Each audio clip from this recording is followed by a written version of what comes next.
Vote মিটলেও রাজ্যে রয়েছে কেন্দ্রীয় বাহিনী। ভোট পরবর্তী হিংসা এড়াতে স্পর্শকাতর এলাকায় চলছে কেন্দ্রীয় বাহিনীর রুট মার্চ। তেমনি গণনার পর পশ্চিম মেদিনীপুর জেলার চন্দ্রকোনা থানার বিভিন্ন এলাকায় চলছে বাহিনীর রুট মার্চ। আজ চন্দ্রকোনার বালা, ঝাঁকড়া, শ্যামগঞ্জ, ধানগাছি, ভোতাখালী সহ একাধিক জায়গায় কেন্দ্রীয় বাহিনীর জওয়ানদের নিয়ে রুট মার্চ করায় চন্দ্রকোনা থানার পুলিশ। ভোট পরবর্তী হিংসা এড়াতে পাশাপাশি সাধারণ মানুষের মধ্যে ভয়ভীতি কাটাতে বাহিনীর এই রুট মার্চ বলে জানা গেছে। প্রসঙ্গত, জাতীয় নির্বাচন কমিশনের পক্ষ থেকে ঘোষণা করা হয়, ভোট প্রক্রিয়া মিটলেও 19শে জুন পর্যন্ত রাজ্যে কেন্দ্রীয় বাহিনী থাকবে। ভোট পরবর্তী কোনো অশান্তির ঘটনায় বাহিনীকে ব্যবহার করে পরিস্থিতি মোকাবিলা করার কথা বলা হয়। রাজ্য সরকারের অধীনেই কদিন রাজ্য বাহিনী থাকবে, এমনটাও কমিশনের তরফে জানানো হয়।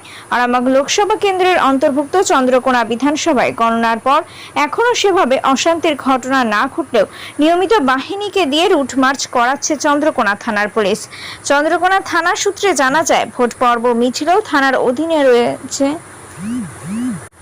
এক কোম্পানি বাহিনীকে দিয়ে শুধু রুট মার্চই নয়, এলাকার মানুষের সাথে কথা বলে তাদের ভরসা যোগাচ্ছে পুলিশের তরফে। পাশাপাশি ভোট পরবর্তী এলাকায় অশান্তির মতো ঘটনা ঘটছে কিনা সে সম্পর্কে সাধারণ মানুষের থেকে খোঁজ নেন পুলিশ আধিকারিকরা।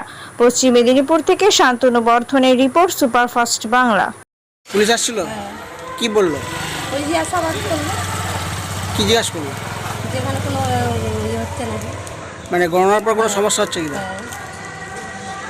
এই যে বাহিনী আসছে, ভালো মানে এলাকায় কোনো সমস্যা বা জিজ্ঞাসা করছিল?